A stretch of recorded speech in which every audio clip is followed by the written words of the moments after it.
Hi, I'm Orwin Ilumir, assistant coach ng Philippine Para Sitting Volleyball.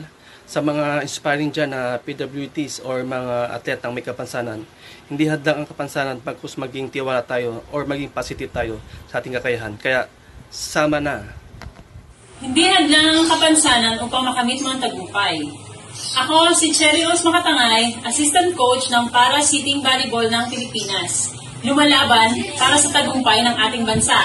Laban! Hello! Ako po si Doral P. Padilla, a member of Philippine Para Sitting Volleyball Team. Mabuhay ang manlararong may kapansanan. Laban, Pilipinas! Hi, hello!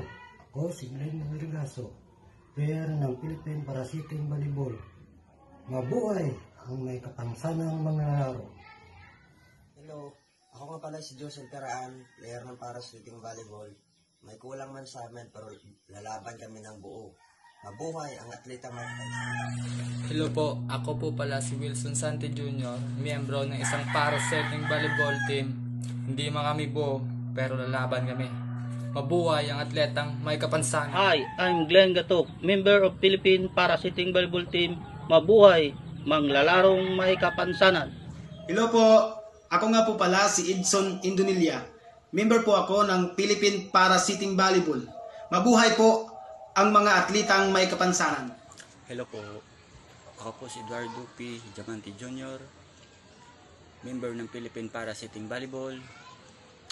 Mabuhay ang manlalarong may kapansanan. Si Rick D. Malabin, member of Philippine Para Sitting Volleyball Team. Hindi hadlang ang kapansanan upang makatulong at makapagbigay karangalan sa ating bayan.